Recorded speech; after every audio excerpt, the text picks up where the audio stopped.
Assalamu alaykum qimmatli qarindoshlar, yaxshimisizlar? Bugun 2024-yil 9-oyning 18-kuni chorshanba kuni kech. Bugun men sizlarga uni ikki temada so'zlab beraman. Birinchisi,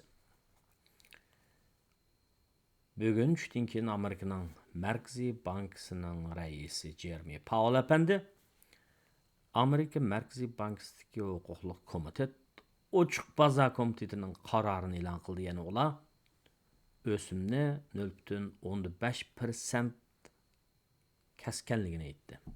Bu to'g'risizroq tushuntirish beraman. Ikkinchisi, abonentlardan biraylarninki qo'ygan savoli.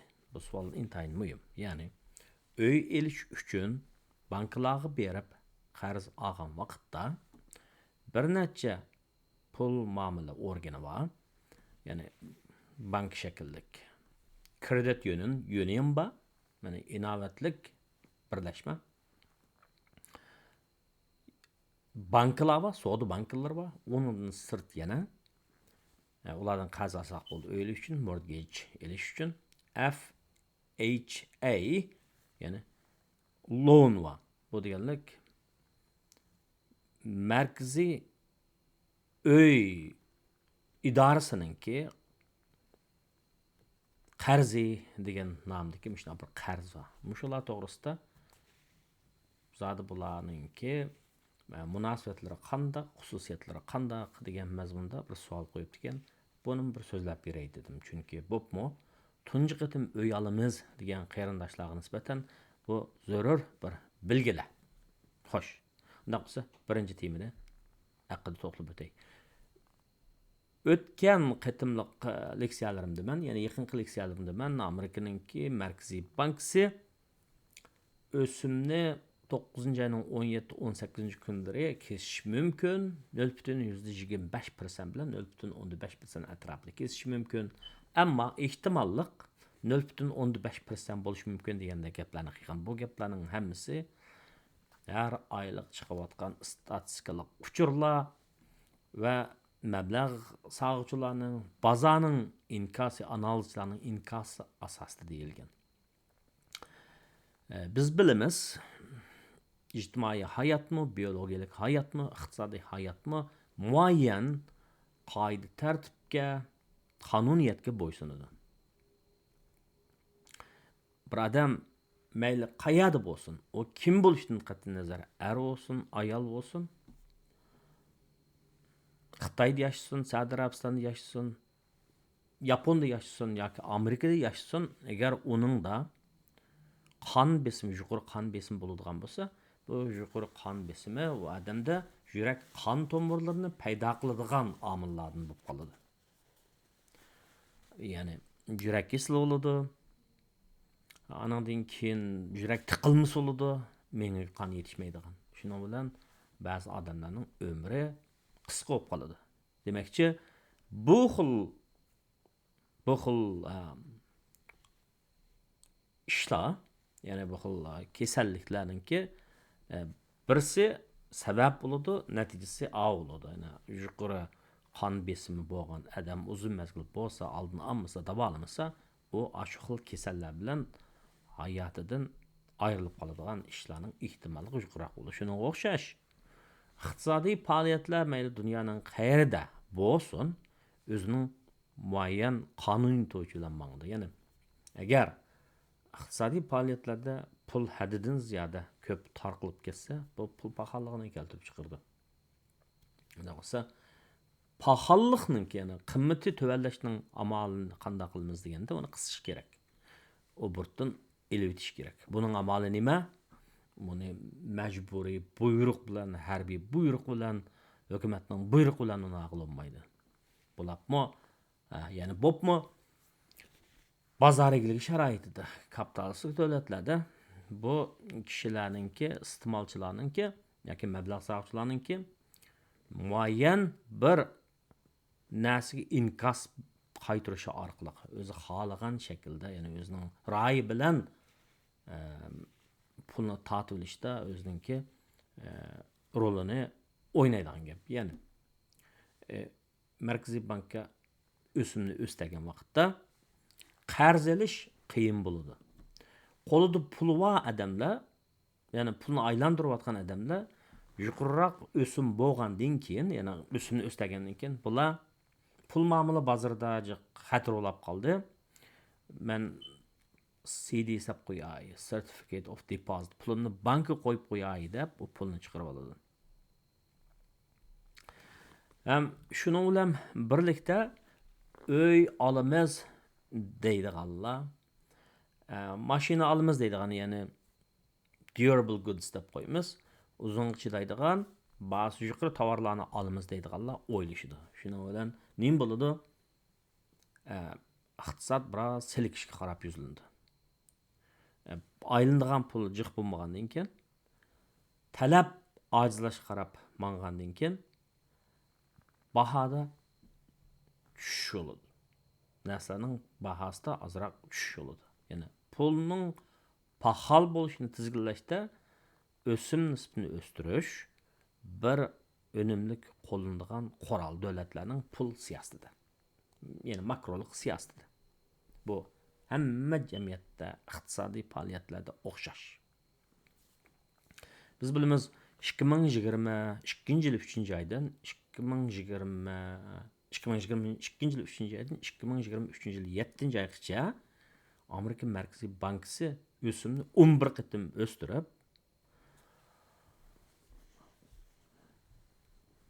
5,35%ga chiqarib o'tdi. 0,% yaqin o'simni 5,35%ga chiqarib o'tdi. Buningdan maqsad vaboning ta'siridan, ta'minlash zanjiridagi uzukchilik tufaylidan, moddiy ashyolarning qislig'i tufaylidan ham shu vaqtlarda berilgan hukumatlar, masalan, Amerikani bilsak, nurg'un g'idiqlash, iqtisodni g'idiqlash maqsadida berilgan relief fondlar bor.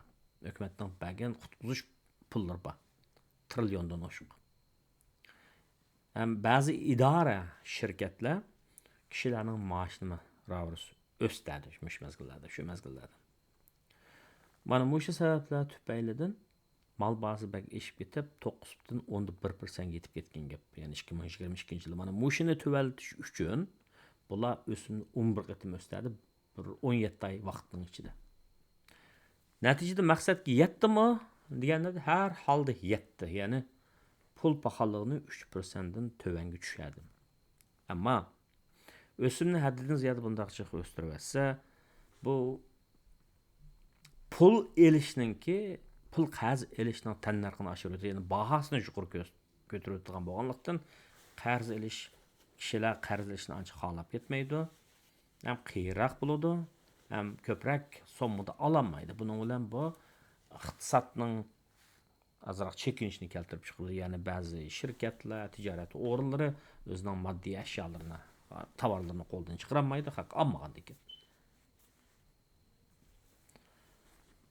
Shuning bilan ular ishlab chiqarish va qayta ishlab chiqarish deydigan narsa bor.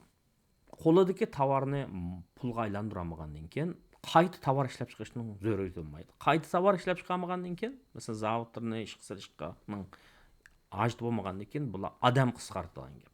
Bu ishsizlikni oshirib turgan.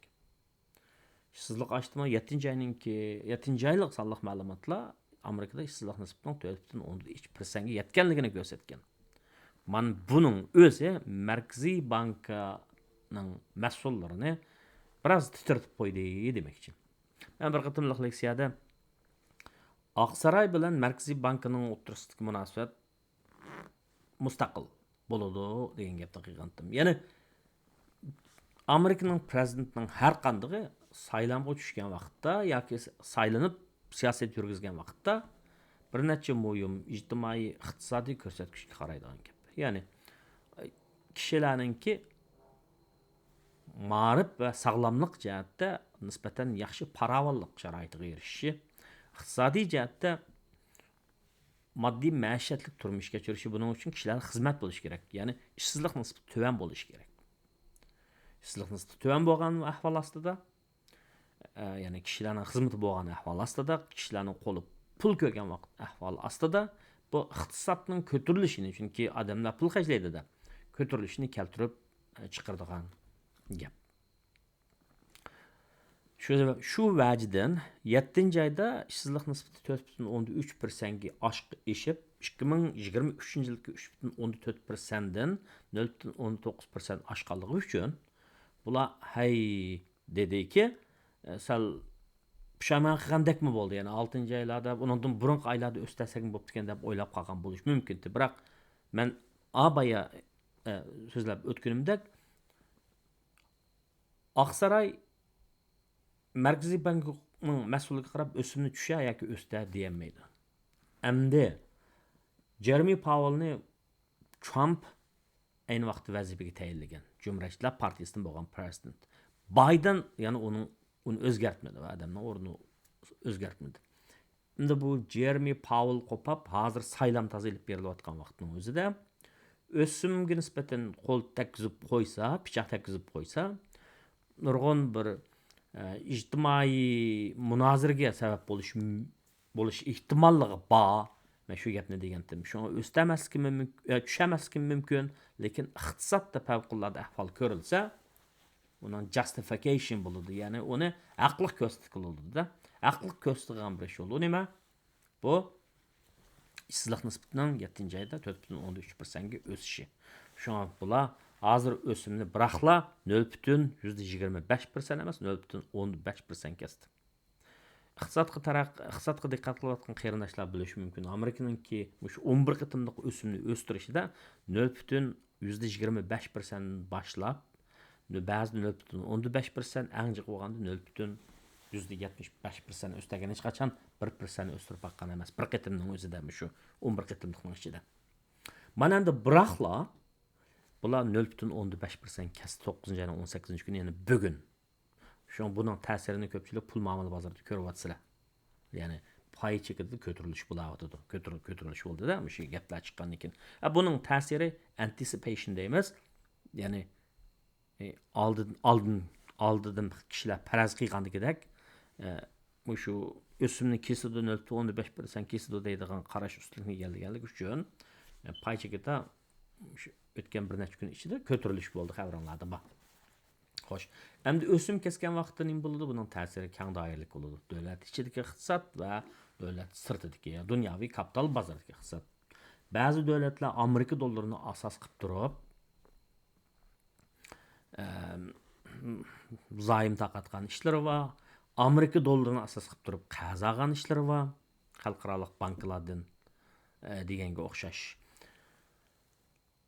Bularning yuki biroz yeniklaydi. Ba'zi shirkatlar, xalqaro shirkatlar, boshqa davlatlarniki. Bular zoim taqatgan vaqtda Amerika dollarini asos qilib taqatgan. Bular nisbatan biroz relief, biroz yeniklik kelib keladi bu narsalar. Shunga xalqaro kapital bozoriga nisbatan buning bir ta'siri bor. Davlat ichiga nisbatan iste'molchilarga yaxshi bu, ammo pul omonat qo'ydiganligi nisbatan yaxshi emas. Yani burunqidek 5% CD qo'yilgan ish yo'q, bo'lmaydi. 4,4%, 4,14% bo'lishi mumkin. Shunga bu qitimliq o'simning kesilishi, 0,15% kesilishi tövan o'ttir qatlamdagi kirimdagi kishilarga nisbatan yaxshi, ammo kirimi yuqori, amonat puli ko'p odamlarga nisbatan foydasizroq vaziyatni keltirib chiqardi. Endi biz buning uy mulk bozoriga ta'sir ko'rsatganligini, ya'ni bir cho'ng qarz kishilar Amerikada nima qilgan auto loan deb qo'yamiz, mashina elish uchun oladigan mashina bozoriga ta'sir ko'rsatganligini qiyos qila olamiz. Nurg'un odamlar mortgage olgan vaqtda, ya'ni uy sotilish uchun qarz olgan vaqtda tovanlagan o'sim nisbatini asos qilib turib uy olamiz deb oldiraydi. Uy bozoriga qanday ta'sir ko'rsatdi? Nurg'un odam uy olamiz desa, o'sim tushganligi uchun. Nurg'un uylar bo'lish kerak bozorda. Setilgan bo'lmasa baho tushmaydi. O'sim nisbatininki bunday tuvalishi balkim bir qism kishilarni turayotgan uyini setib etishga qiziqtirishi mumkin. Ya'ni o'sim yuqori chaqda o'tganda bir dedik-ku bir taqdi. O'sim bak yuqori chaqda kishilar o'z turayotgan uyini, qo'lda uyini aldirab chiqarib etmaydi deb. Hem şunun bilan birlikte bu o'simni tushgan vaqtda iste'molchilarga emas, uy ishlab chiqaruvchilarga, ya'ni uy mulk savdogarlarga nisbatan bir fursat akilish mumkin. Ular mablag' qazilib o'tganda dedim, va Trump bilan Kamala Harris uy ishig'imi diqqat qilyapti deb. Yerlarni ichib, bozorliq hukumat, shtatlik hukumat, markaziy hukumatning ba'zi cheklab qo'ygan yerlarni ichib, uylarni jiqroq salsa, bozorda ta'minlashsa, uy bahasi tushildi degan gap xo'sh. Undan sırt yana Amerikada kishilarninki, Amerikaning nüfusu 330 milyon taxminan. Ama kishilarning hammasi kredit kartı, inovatli kart ishlatamiz. Bu shaxsiylarninki kredit kartlarninki qarzi 1,3 trilyon ekan Amerikada. 1,3 trilyon dollar. Kishilar bu pullarni o'z vaqtida to'lamasa, qarz ustiga qarzlab kelsa, bular 20 necha %, 30%gacha eliyotdi o'simni. Shuning bilan shunga kredit kartni mana aytdim. Az elish, saz ishiltish kerak. Tayyor pul deb olgan bilan bo'yningiz yuklanib qolsa, siz qarzdan qutulmaydigan ish chiqadi. Bankini bay qildigan, kapitalsini bay qildigan ish bo'ladi. O'zimizni namratlashtirib olamiz. Shunga hali Warren Buffettning gaplarini diqqat qilish kerak. Ya'ni amonat qo'yib qo'ygandan keyin, mablag' saqlab qo'ygandan keyin iste'mol qilish kerak degan gap bo'lmasa, birisi ishga bo'lmaydi. Xo'sh, endi men gapni FHA loan to'g'risida shunaqa buray. Abonentlardan, ya'ni qarindishimizdan birisi qaragan chaqda Amerikada yashaydi ekan, chunki savol Amerikaning uy bozoriga munosabatlik. So'rabdiki, bu credit unionlar bor ekan, savdo banklari bor ekan, ulardan berib mortgage ola oladi ekanmiz. Bularning farqlari qanday? FHA loan degan qanday? Mush to'g'risi bir tushuncha bersangiz. Hozir uy olsak, o'simni 6,15%ga 30 yillik mortgage biroz turamdoq degan savol ekan. Bu savol 3 hafta burun so'rilibdi ekan. O'simni degan kasdi. Yana bir qarash, mush yilning oxirigacha o'simni 0,15% kesildi deydi. Ya'ni shunda bo'lgan vaqtda bu yilning o'zida o'sim 1% kesilgan bo'ldi, ya'ni mush 3-4 oyning ichida. Agar shunday bo'lsa, 30 yillik mortgage kelar yilining boshlariga kelgan vaqtda balkim 5-20% atrofida va uning tuvan bo'lishi mumkin. Shunga muvafiq uy bo'lsa, banklarga berib qarz olgan vaqtda ular pre-approval qildi, oldidan manchilar qarz berib qarz bersak bo'ldi ekan deydi.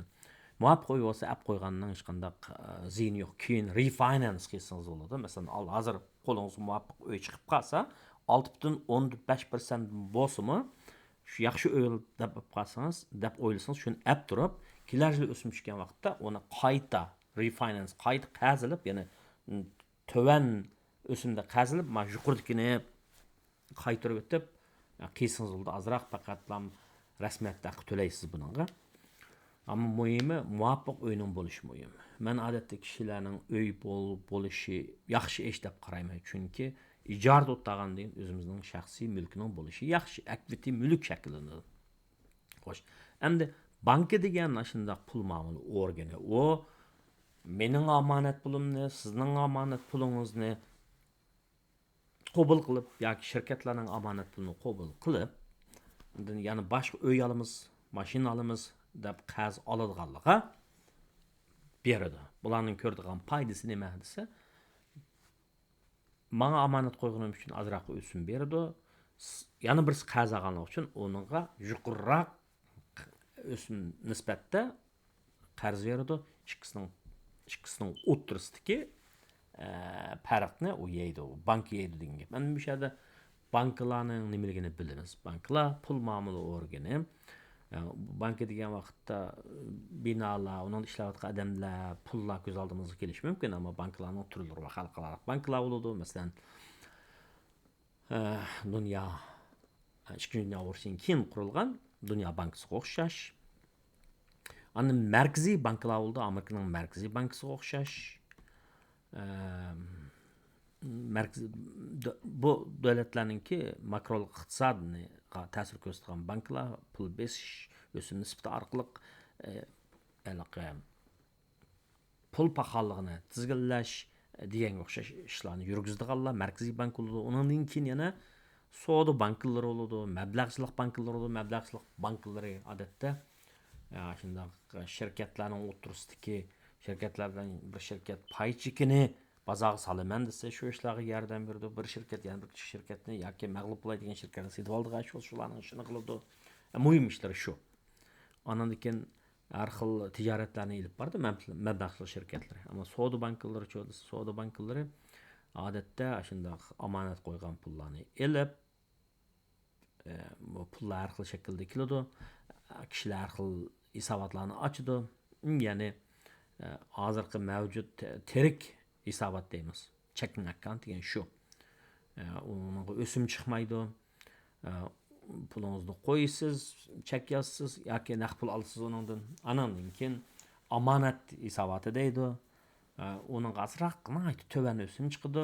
O pulni olsangiz bo'ladi. Andan keyin time deposit deydi. Ma'lum vaqt omonat qo'ysiz, uni teganmaysiz. CD deydi. Certificate of deposit deydi. U muqim % deyishgan bir 7 oylik, 9 oylik, 11 oylik degan, 13 oylik degan o'xshash degan nisbatda sizga qarz berdi. Shu vaqt muhlat to'shmoqchi uni ololmaysiz deganga o'xshash. Xo'sh.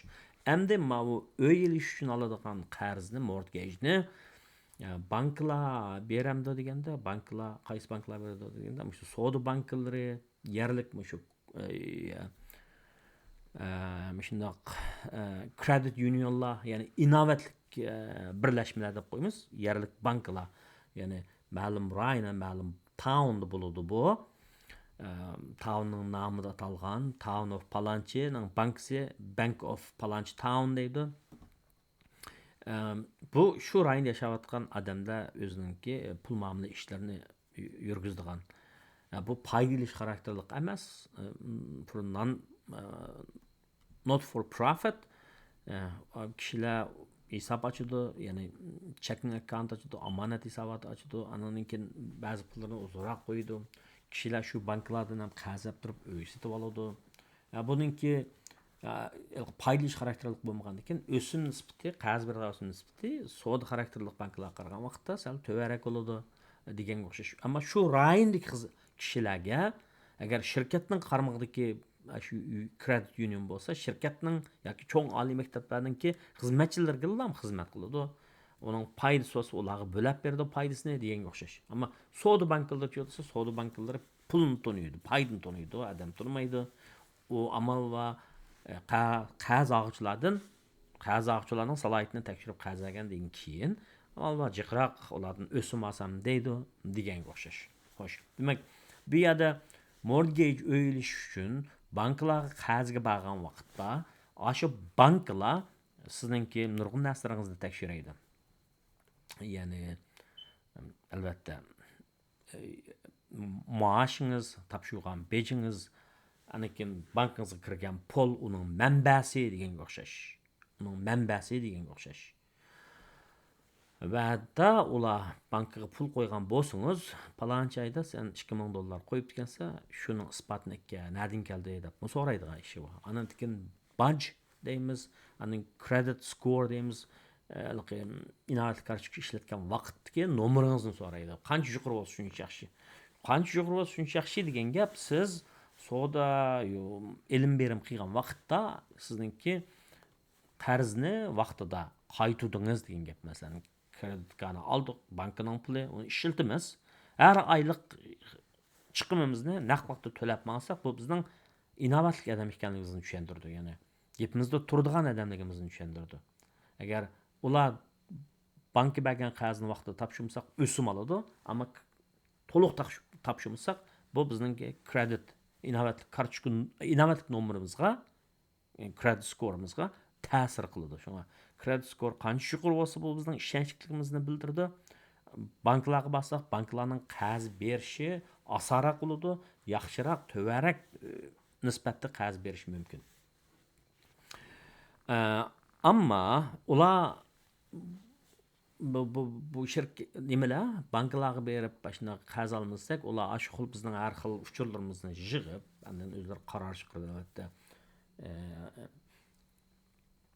Kirimimizning, xizmatimizning qanchalik ishladik, bankada qanchalik pulimiz bor, qanchalik qarz olamiz, uyning bahasi qanchalik oldin to'layolamiz, qanchalikni qarz olamiz degandeklar o'xshash. Ya'ni kishilarningki to'lash iqtidorini sinaydigan gap. Chunki hech kim xuddi odamlarmi ishonchsiz odam bilan aloqa qilishni yoqtirmagandek. Chunki ishonchsiz odam bilan aloqa qilsangiz kishilik munosabatda ko'nglingizni g'ash qilib qo'ydi, g'azablantirib qo'ydi, chanchitib qo'ydi, sizni to'yg'izib qoldi ba'zida. Mana undan ajab tonishib qolib ekanman deb. Xuddi shunga o'xshash banklarmi shundoq to'lash iqtidori bo'lmagan odamlarga potensial client deb qo'yamiz, potential client. Xaridorga shundoq tuzuk tushunmaylar. Yoki uning yolg'on uchurga ishinib ketib, pulni qarz berib qo'ysa, u pulni to'layamasa, bankka nisbatan bir minus bo'ldi, yo'q tushildi. 2009-yil, 2008-yil yuz bergan Amerika yuz bergan pul muomala kirisi, shu subprime mortgage degandan boshlangan, ya'ni to'lash iqtidori bo'lmagan kishilarga pul qarz berib qo'yib, hammadan uy alqirib boy, nurg'un odam uy ilish orqali boy bo'lishini ko'rib, oxirida uy mulk bozorida ko'pik ko'rilib, nurg'un ish bo'lgan buni Amerikada 2000-yildan buyon yashab kelgan odamlar yaxshi biladi. Xo'sh. Endi FHA loan deganga kelsak, bu Federal Housing Authority loan degan gap. Markaziy uy idorasining qarzi degan gap. Bu nima degan gap? Biz bilamiz Amerikaning tarixida, yaqin qissa tarixida o'tgan asrning 29-yil iqtisodiy bo'hroni yuz berib, 33-34-yil, ba'zilar 36-yil davomlashdi, 36-yil davomlashdi deydi. Mush jarayonlarda millionlagan odamlar ishsiz qilib, uy makonsiz qolgan bir ahvollar bor. Ham shuni bilan ba'zi odamlar o'zini o'ttirib olgan, jinoyat ortib ketgan, umidsizlanganda odamlar har ishni qilib qo'ydi. Bizning Turpalliq Abdulga o'xshash. Haq degan saralaqda hamma ishni qilib qo'ydi degan o'xshash. Shuning bilan jinoyat ortib ketdi umidsizlikda. Andan keyin ajrish nisbi eshib ketgan gap, nurg'un ishlar bo'lgan gap. Hatto uydan ayrilib qolgan odamlarmi 2 milliondan eshib ketgan gap. Buna vaqtda jamiyatda butun bir xil ichinishli bir manzara paydo bo'ladi. U xizmatni yo'qotib qo'ygan pul va odamlarning, normal odamlarning psixikasiga ta'sir ko'rsatgan gap. Şuna şu xil masalani tuzash uchun bular nima ish qildi? 1934-yil Amerikada Markaziy uy boshqarish idorasi qurildi degan gap. Bularning maqsadi asosan uy makonsiz qolgan kishilarga avval Keynesizm deb qo'yamiz iqtisodda. Hukumat ba'zi iqtisodga makrolik aralashib, ish fursatini yaratib, andan keyin bu odamlarga uy ilish uchun qarz bergan ish. Buni federal markaziy uy idorasi bermaydi bu qarzni. Ular faqatlam xususiy banklar berdi, ammo deydi-ki, "Ma palonchi odam sendan qarz olib qolsa, to'layolmasa, men hukumat deydi." Ya'ni shu xususiylar oladigan, shaxsiylar oladigan qarzning keynida hukumat bor demoqchi. Agar navbat kerak to'layolmay qolsa, hukumat to'lab beradi degan gap. Ya'ni bu yerda kishilarning olgan qarzi xavfsizlantirildi degan gap. Banklar o vaqtda qo'rqmayroq berdi. Kimga berdi buni deganda, qanday odamga berdi degan vaqtda Amerikaning fuqarosi, Amerikaningki yeshil kartochkasi bor odamlarga berdi. Ananing credit score, ya'ni inovatli kartochka nomeri bak yuqori bo'lmasa-mo berdi degan gap. Agar inovatli kartochka nomeri kam deganda 580 bo'lib, 500 ming, 600 ming dollarlik o'yin olaman desa, 3,5% pul down payment qo'ysa, ya'ni oldin zakolat qo'ysa, 3,5% pulini qo'ysa, shu boshqa shartlari to'shsa, ya'ni xizmati bo'lsa, tunji qitim uy setib olg'ichi bo'lsa, uyni setib olib, o'zi o'ltiradigan bo'lsa, ya'ni uyni setib olib 1 yil olmayli setib o'taman desa bo'lmaydi. O'zi o'ltirish kerak. Ikkinchi uy ijara uy qilsa yana bo'lmaydi. Mandaq shartlar bor. Agar kredit nomeri, ya'ni inovatlik nomeri uningdan to'g'an bo'lsa, masalan 500 bo'lib qolsa, banka deydi ki sen bu 600 ming dollarlık oyunu alaman depsen bunun 10% 60 ming boludu, dollar boludu. Şu pulni sen töle, anakin 540 mingga biz qarz berayli deydi. Məsələ müşədə, yəni məsələ qayada degan vaqtda bu banklarınki bu FHA loan qarzininki asaslıq məqsədi tövən o'tira kirimdiki öy yo'q, öy almaz. Tunji qitim öy almaz degan kishilarning öylük bo'lishini ilhamlandirish maqsadida berilgan qarz, öy qarzi, öy mulk qarzi. Ama bunun keynida hukumat bor. Navoda bu adam to'layolmay qolib qolsa, biz to'laymiz deb. Ammo shu qarzni olgan odamga yana hukumat butun xatarni sizning qarz olgan pulni to'layolmasliginiz sababidan kelib chiqqan ziyonni hukumat yana to'lab biz bor degan bilan yana o'zingiz to'ldi. Qanday deganda primary mortgage insurance deydi. Asosliq mortgage sug'urtasi. Shu sug'urt ham aldığan qarzga shu bankdan olgan qarzni to'laysiz mortgageni ham shu olgan qarzingizni mi xavfsizlantirasiz. Ya'ni uni sug'urta olasiz degan gap. Yerda biroz haq bo'ladi siz to'laydigan. Bu faqat nemisi shu, aloqa bir toza iste'molchiga nisbatan, uy sotib olishga nisbatan ziyonli tarafi shu. Ham qarz olsiz, ham qarzingizga sug'urta olasiz. Mashina olsiz, mashinangizga sug'urta olasiz deganga o'xshash. Agar xususiy banklardan qarz olsangiz, xususiy banklarda shu uy bahasining 20%ni o'zingiz to'lay olsangiz, davom payment qo'ya olsangiz, bu xil o qolgan pulninga sug'urta olmaysiz degan gap. Ammo ma'qul ahvolda hukumatning keynida hukumat bo'lgan, hukumat biz bor degan ma bu FHA mortgage loan buningda siz cho'qim shu nemani oladi ekansizda, sug'urtani oladi ekansiz. Hamda buningki berilgan qarzning miqdori bor, rayonlarga qarab turib. Masalan, turmush saviyasi sal tövrek Amerikaning o'rta qismlarida yerda kirim sal tövrek uy bahasi tövrek yerlarda bu qarz oladigan summa 498 ming atrofida bo'lsa, qimmat rayonlarda New York, San Francisco, Bostondagi yerlarda bu 1 milyon 150 ming dollar atrofida bo'ladi degan gap. Boshqa conventional mortgage deb qo'yamiz, ya'ni soda banklardan qarz olgan vaqtda ularma shunday bir shart qo'ydi. Biz sana deganning hammani bermaymiz. 600 ming dollargacha pulni mandaq to'varak nisbatda beramiz. Undan yuqorisini agar birisi 1,5 millionlik uy olsa, 1 milyon 200 ming dollar bankdan qarz olamiz desa, bank deydiki, dastlabki 700 mingni 5%dan beramiz, keyingi 500 mingni 6%dan beramiz deydi. Uni jumbo loan deb qo'ydi. Shunga öy olgan vaqtda uyning bahasi muhim, so'zlashgan bahasi. So'zlashdan burun bankaga berib cho'qim pre-approval qilish kerak ekan. Mening kirimim, amanetim hammani qo'shgan vaqtda topshirgan, yillardan beri topshirgan bejim, mushularni qo'shgan vaqtda zodi men qanchalik qarz olsam, qarz bersa menga degan xatni elish kerak. Shuni qarab, andan keyin o'ylashni o'ylashsa bo'ladi. Bo'lmasa bankaga bormay, o'zimizni dansab baxmaylam, bankning xiyolini qilsak bo'lmaydi. Xo'sh. Ondan sirt yana Amerikada hukumatninki qo'llashi bo'lgan qarzlardan bir nechasi bor yana. VA loan deb qo'ydi.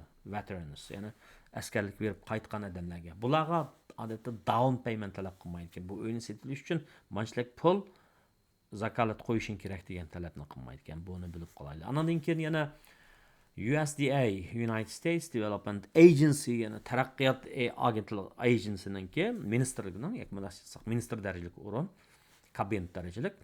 Bularninki ba'zi rayonlarda, ba'zi yeziglik rayonlarda Amerikaning shuyaga berib turmay yashayman desangiz, bularningmi rag'batlantirish xarakterli to'van o'simlik yuqroq summadagi shuna qarz beradigan ishlar bor ekan albatta. Bu xil tanlashni bizning Uyg'urlarimiz qilmaydi. Uyg'urlar odatda Uyg'urlar bayağı to'plashib o'ltiraqlashgan yerlarda yashashni xohlaydi, chunki bolalarni o'ylaydi, o'zini o'ylaydi degandek Uyg'ur ko'ratimiz bo'lmaydi, shunaqa. Bu asosan hukumat bankinki qo'llishi bo'lgan qarzlar. Ammo savdo banklarining ahvoli o boshqa. Shu sizning kirimingizni tekshiraydi ular, bejingizni tekshiraydi ular, bankingizga kirgan pulni qanday jiqqanligingizni tekshiraydi ular. Ondan sırt yana kirimi bax tövan adamlarning ba'zi rayonlarda mandami bir ishi bor. Bir parlamentning bir qonunlarda belgilangan bo'lsa kerak, section 8 deb qo'yilgan 8-moddasidagi belgilarga tushsangiz, ba'zi tovar o'ylarni azam bahoda setib beradigan bir siyosatlarimiz bor bularning. Ma'lum bir rayonda bir o'yimlik savdogari qo'pib, mishadi 100 to o'y salaman desa ular deydi-ki, bunun 80 tosini bozor bahosida qanday satsam talab ta'minlash belgilasin, ammo 20 tosini cho'qim bozor bahosining 30% satsan deydi. Uni to'ra kirimdagi odamlarga lotereya shaklida taqtidi. Lotereya shaklida taqtidi. Bunimi bilib qilish kerak. Kirimimizga qarab turib o'z oldiga shaxsiy uyning bo'lishi xuddi bir mamlakatning bo'g'iniga o'xshash, eglik huquqliq bir mamlakatga ega bo'lganga o'xshash ish. Shuni men qarindoshlarimizni imkoniyat bo'lsa bir pachiga bir to o'y kam deganda shularni ilishini, ya'ni shu xil mulklarning egisi bo'lishini umid qilma, yaxshi tilakdoshlik bildirma. Shuning bilan bugungi gap tugadi. Rahmat sizlarga.